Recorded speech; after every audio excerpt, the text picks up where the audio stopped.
So welcome everybody. I'm Tracy Schneider from Temple Emmanuel. I organize all the programs for active older adults. If I could ask everybody to mute themselves so we don't hear any background noise, that would be great. So this is the fourth in our series. The series is What Comes with Aging, and we had fabulous speakers. And tonight we have another fabulous speaker, Audrey Zabin, also is a Temple Emmanuel member. Audrey is a social worker, has a master's in education, has practiced care management for over 25 years.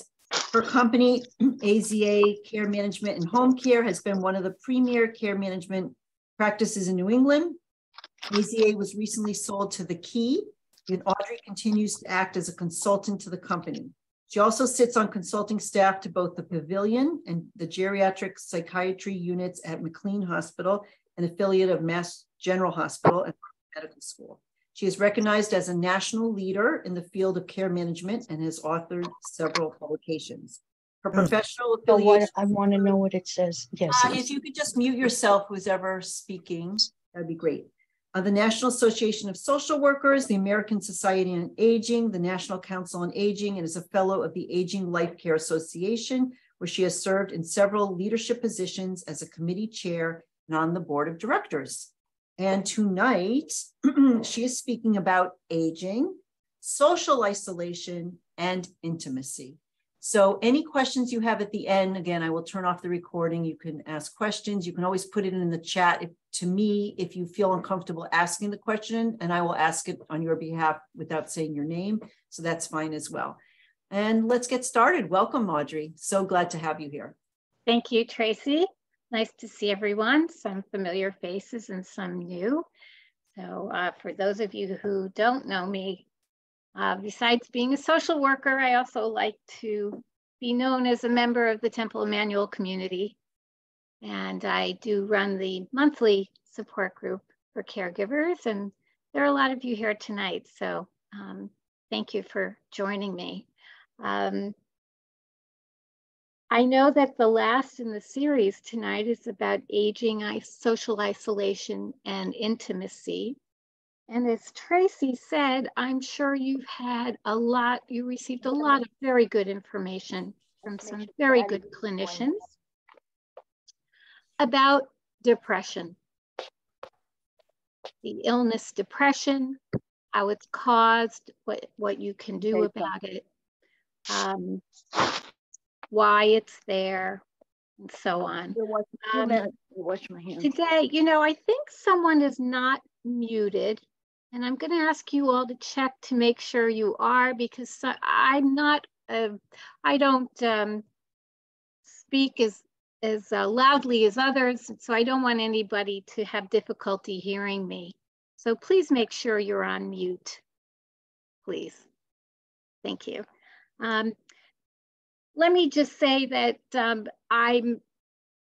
I have big shoes to fill. There have been some wonderful clinicians who presented before me. So I usually like to take an approach to aging issues in a rather practical way. So today, what I thought I would do was begin to look at social isolation, look at the lack of intimacy, see how it relates to your feelings, see how that relates to behaviors, and maybe some practical ways for us to learn to change, to maybe change our behaviors a little bit. Whether it's connecting or engaging intellectually, emotionally, or physically, or sexually. There are all different ways that we can engage to keep ourselves connected, to make sure we are not socially isolated. So there are a couple of prefaces. I want to make sure you understand I'm not talking about the treatment of clinical depression tonight. For those who are clinically depressed. The people we had lunch with today. I'm sorry? Sorry. For those of you who suffer from clinical depression, the best way to pursue help is with a professional. Certainly, I'm happy to stay and talk with anyone afterwards about making referrals. if we have time tonight, we may be able to talk a little bit about sexual intimacy. And I just also want to say that when I talk about sexual intimacy, it's whether it's heterosexual couples or the LGBTQIA group, okay?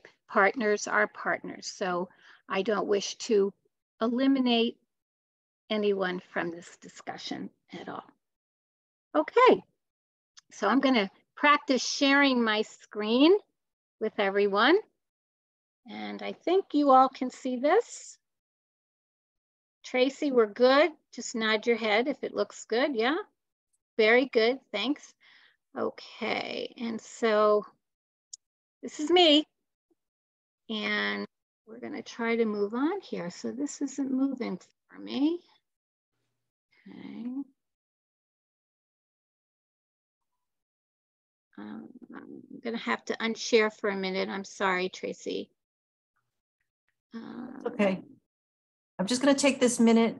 I think I tried to mute everybody, but if you haven't muted yourself, it's hard because there's background noise. So please mute yourself. And then certainly at the end, you can unmute yourself. Thank you. I appreciate it. I'm sorry, folks. Just 1 second while I get everything lined up for us.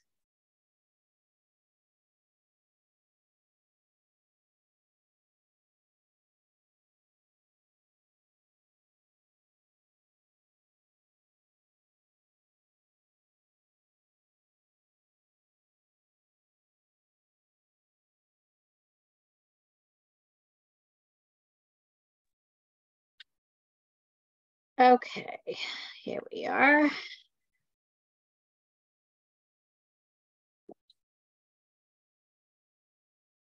You open you back up and I'm going to share my screen.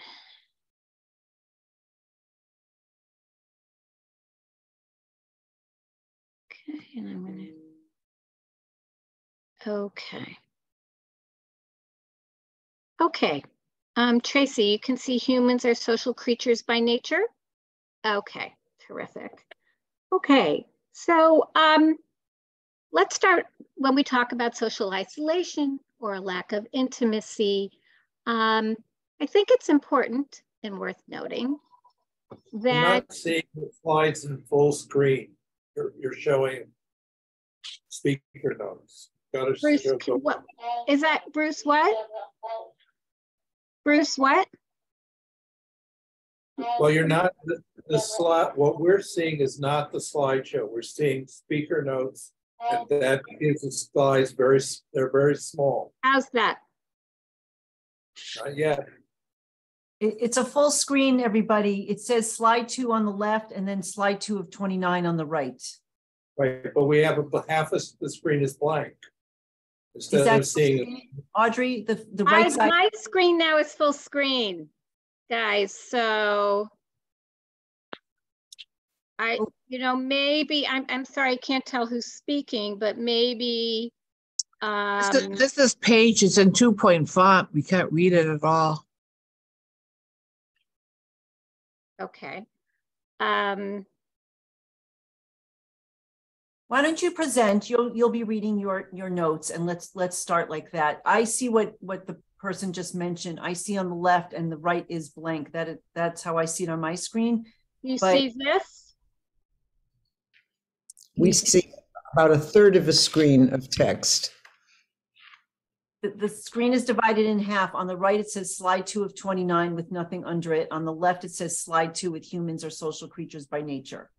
Perhaps she could start and then maybe send us with your follow-up email, and we'll just have to pay attention instead of read.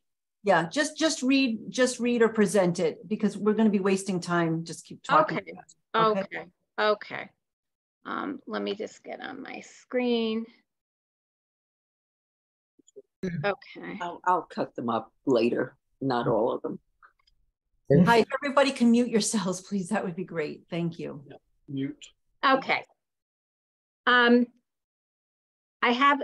will share my screen in case somebody's getting it. All right. But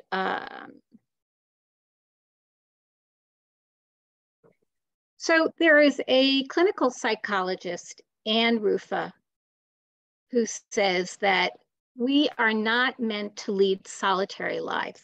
It's important for us to be able to engage, to share our experiences and feelings with others and have them bear witness to it. And that's even true. We know that's even true for people who are considered introverts. On top of that, we do know that we feel physically bonded with loved ones. And we know this by simple things like hugging or breastfeeding. We know that the pituitary gland releases a hormone called oxytocin that makes us feel calm and happy. So we know that our bodies, by nature, we are created to connect. But if you think for a minute about social isolation and aging and intimacy, we do know that our feelings and behaviors are connected in that process. We also know by this age, we are creatures of habit. So for example, let me give you an example of what I'm talking about. Have you ever stopped yourself in the middle of a task because you didn't feel like doing it? Or you asked yourself, why am I doing this? Or why am I doing it this way? Without just thinking, you're doing it. And you realize you've hated doing this for years, right? So there are those feelings and those behaviors. And those are very important because if you are isolated, if you are lonely, if you are feeling a lack of intimacy, you're going to have to change those behaviors in order for you to feel better. So think about how we feel before we act so we can initiate or help to initiate some kind of change in our behaviors. So a word about behaviors. I don't know if you know, but I'm told it takes 90 days to change a behavior. And I know this because I've tried to diet for a long time and I'm on Noom, and Noom tells you it takes 90 days to change your behavior, okay? So if you're feeling lonely, the isolation, or looking for intimacy, this is work. You have to think about what you want to change and be very conscientious for those first 90 days. I'm also going to tell you that we in New England are very good at socially isolating behaviors. We are, by nature of our environment, right? We live in a very cold climate, so we tend to stay home and hibernate and not want to go out in the cold. I do think that as we age, we experience more losses and pain, so we tend to isolate because of that pain. We live in a very tech-savvy society today, and if you're not tech-savvy, you are somewhat lost in connecting with people today. And of course, COVID did a big job on many of us in terms of allowing us to socially isolate and losing the sense of intimacy we once enjoyed. So how do you get around that? How do you begin to make those changes in your behavior? Well, certainly developing some strategies for connectivity are important. Start to think about how can you make a plan to stay connected? The same way that you would make a plan to exercise, or the same way you would make a plan to do some other study. You would make a plan to stay connected. If you don't know how to begin, talk to your friends and family and see how they stay connected. Make a list of things you enjoy, and then Google groups that enjoy it too. Google, if you don't know, is just a wealth of information and is one of the best connectors today in this tech-savvy universe. You know, you may have friends and family who are willing to support you in this effort, and enlist them. Ask a grandchild for your next birthday gift to tutor you on how to use Zoom. I mean, these are the best gifts you can get right now. Certainly, we don't need any more things in our lives, but maybe some education on technology will enable you to begin your plan of connectivity towards less social isolation. I can also, from my own experience, suggest to you that reaching out to assist others less fortunate than yourself, you always get more than you give. Calling a friend, a date with a daily check-in, or your neighbor just for a daily check-in, you'll get a lot in return. So start a plan, strategies for your connectivity. One way to stay connected is to take a walk and gain a new perspective. Take a walk in your lobby, take a walk outside, trying to gain a new perspective than your own house and within your own four walls.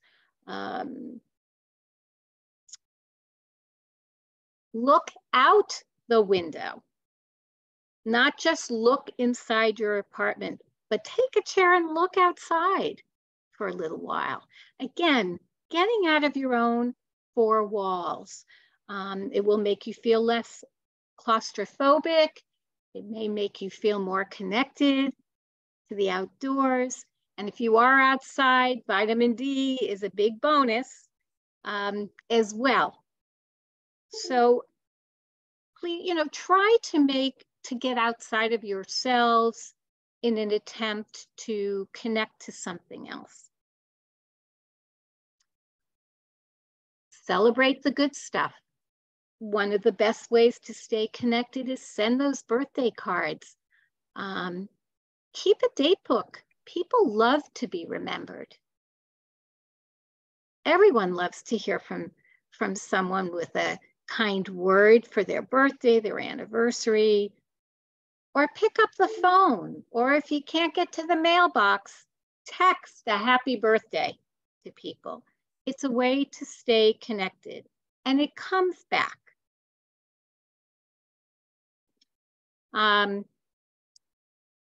Seeing is believing. Actually, I think seeing someone you care about is probably at some point in your lives going to be the best medicine for you. That's one of the reasons I've always suggested to seniors when they talk to me about moving, if they have to move, where they should move. And I always recommend moving close to someone you care about. Because at some point in your life, the best medicine is going to be the face of someone you love.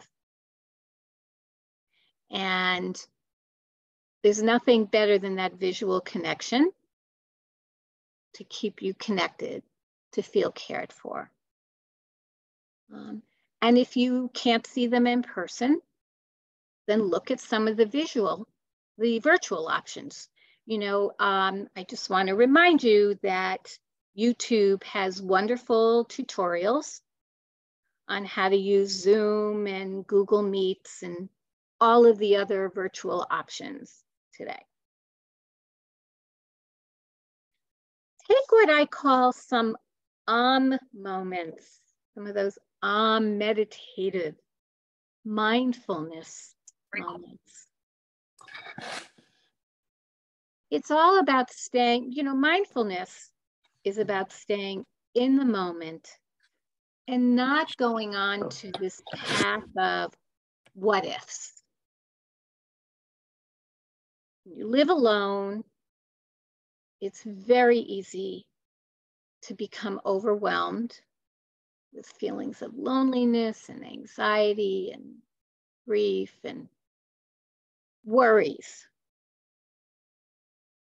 Trying to keep a sense of calm can be a challenge. Being mindful of that and staying present in the moment and trying to not let your thoughts go beyond the moment can be helpful. If you can't do it alone, try to access some supports that can help you cope with this. It is important that you're able to balance your emotions with a sense of the future so that you're not too overwhelmed. If you're able to identify support strategies, some people listen to calm music. Some people can find some of the calm videos online, or perhaps you've identified a person who you can call to help you self-regulate yourself a bit, to help you begin to balance, keep your feelings in balance. Sometimes focusing on a brand new project is helpful. Something that engages a lot of your senses, like cooking. Finding a new recipe that you have to taste several times, you have to smell several times, that you look at. And it takes you out of that worrisome state you're in, and you begin to focus your attention on something else. I often suggest, what about just being kind to yourself? Give yourself a treat. Pretend you are taking care of a loved one, but it's you. The same way you might make a big deal about baking some brownies for your grandchild or your neighbor, bake them for yourself. You deserve it too. The point is, these mindfulness moments begin to introduce a balance of perspective, a new focus, stepping outside of yourself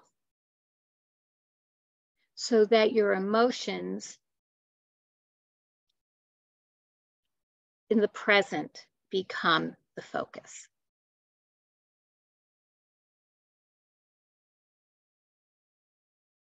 Another way to stay connected and keep the connectivity going and take care of yourself is to have a mind of acceptance that we all know there are going to be good days and bad days. Lord knows we've all learned that. Not every day is a good day. But I would also suggest to you that true acceptance of this is to also accept the feelings that you're feeling at the moment, whether they're good or bad. Process them. That's part of this work. That's part of acceptance. Today may not be a good day because I'm missing so-and-so. And that's okay. Some of these days are more frustrating than others, but accepting that the feelings are there understanding them, and then realizing that tomorrow may be a better day. But give yourself permission to feel these feelings, because you are better able to move on rather than stuffing them down. And if you need help with this from others, get it. Talk about it. There's support groups just for this kind of thing. So acceptance is really important in keeping yourself engaged and connected in life.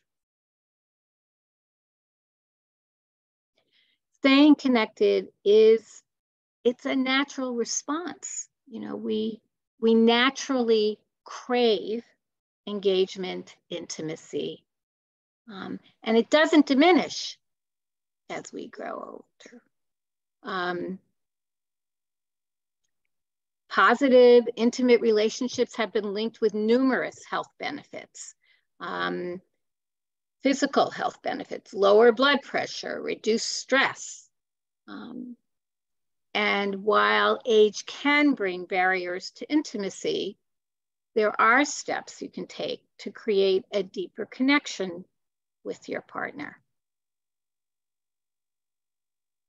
A close, connected, emotional relationship happens when we feel that sense of trust, when you feel deeply cared for, you share similar values with someone, you feel you can express yourselves freely, and you can express yourself physically.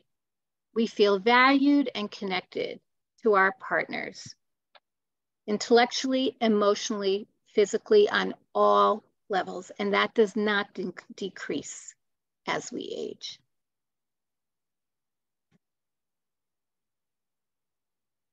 This need for intimacy, in fact, it's vitally important to our well-being, especially as we age. It can be, it will differ as we age, as we go through life changes. It'll change intellectually, emotionally, physically, but the needs and the feeling and the ability are still there. Positive and passionate romantic relationships are not only fulfilling at any age, they've been associated with real health benefits. These include lower stress levels, better healing after surgery, healthier behaviors, and even a longer lifespan. Intimacy has even been found to help ward off depression. Physical affection has been linked to lower resting blood pressure and higher levels of oxytocin, that feel-good hormone. In contrast, seniors in relationships that lack physical and emotional closeness are more likely to feel lonely and have a poorer sense of self-worth. So developing those behaviors, developing that plan of connectiveness is extremely important for your overall health care.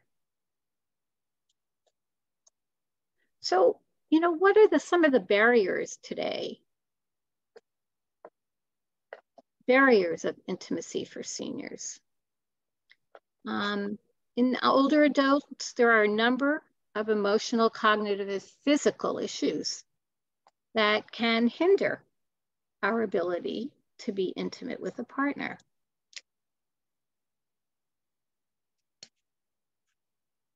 Emotional barriers, emotional factors can include seniors may shoulder the weight of both past emotional wounds and present-day stressors. The pain and grief of unresolved relationships, conflicts, illnesses, and deaths. Those issues can lead to difficulty with trust and commitment. And that makes it less emotionally makes you less emotionally available to people. If you are struggling with emotional roadblocks, confiding in a trusted close friend or a counselor can help.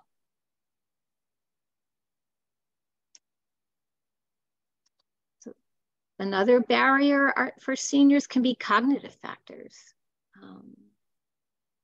Aging can bring on short or long-term cognitive issues.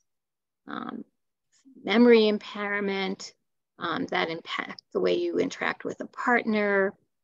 Depression can affect your self-esteem, cause you to lose interest in intimacy, in physical intimacy. Making an effort to create everyday moments for intimacy is helpful. Again, making a plan to connect. Perhaps snuggle and watch a movie together, a movie night. Holding hands for a walk. But making a conscious effort to engage in some kind of physical intimacy certainly helps to build the relationship. Of course, there are physical barriers, right? Changes in our bodies as we age can pose a lot of obstacles to physical intimacy. All kinds of changes. It can range from decreased libido, erectile dysfunction, chronic pain, recovery from surgery, many other barriers can be present as we age in decreasing physical intimacy, unlike when we were younger. Overcoming these challenges does require you to have an open mind, but there certainly are tools and medications and professional clinicians that you can confide in and get advice from on overcoming these factors, emotional, cognitive, or physical. I think the good news is today that, that more and more clinicians are comfortable and able to discuss and provide more information for their patients on this topic than they ever were before. But experimentation and being open-minded are probably helpful in overcoming many of these barriers. I don't know if many of you are familiar with the show Grace and Frankie, which is a Netflix series that Jane Fonda is starring in. And it's really, I raise it because it's really one of the first shows that has discussed aging and physical intimacy. And it's in a more, so I guess, socially acceptable manner. And it really does talk about how intimacy changes as we get older, and that just something like touch,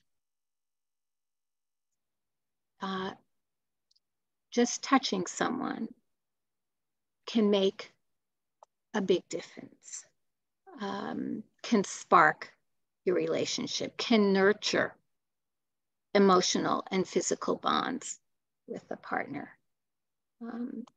So there are today, I think there's a more of a level of acceptance and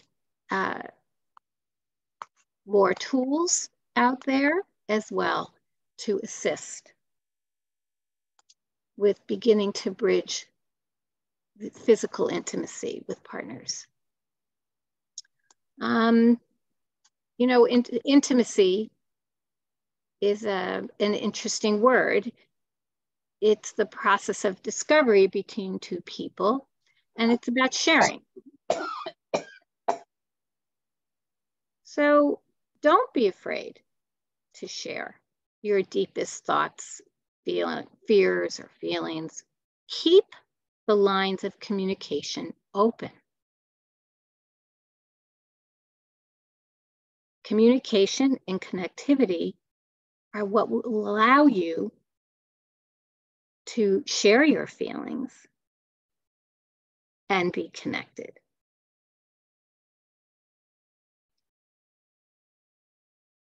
Share, shake up, share, interact with partners, shake up your routine. You know, sometimes we become habitual or repetitive. So take a detour, do something unexpected. Try something new. It's a new experience that you are sharing together. Do something nice for someone. You know, we get so caught up in our busy lives, simple acts of kindness can sometimes fall by the wayside. Enhancing your intimacy with a partner can be as easy as paying them a compliment, making them a favorite dish, or taking on a household chore. Doing something nice shows you care. Or take on a new project together. Work alongside for a common goal. You're engaging, you're connecting, you're improving, you're doing something together. It is important to schedule time alone. And many of you, I'm sure, have busy lives. Maybe you babysit your grandchildren, you have lots of appointments, but life does sometimes get pretty hectic. And if you don't have alone time together, planning that time together is very important. Showing some physical affection, it doesn't necessarily have to be sexual intercourse. You can build intimacy without that. Dancing, back massages, holding hands. These are all ways to express caring, staying connected, and engaged. It is important to unplug and to be present. I once had a senior tell me a story about how he's tired of dating women because of a certain age, because they're always on their telephone. And it's true, you're not going to get to know anyone unless you do stay unplugged for a while. It's hard to do, but if you have to make a date to do that, then you do that. But giving someone your undivided attention is probably one of the biggest compliments you can ever give someone. And if you think about it, that's how you would like to be treated.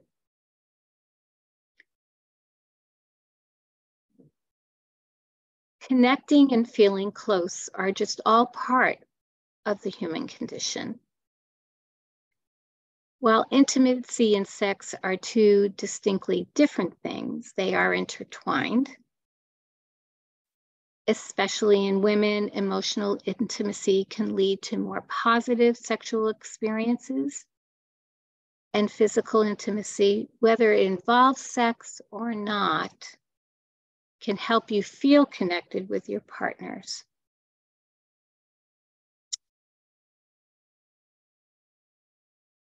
I'm going to leave you with this quote.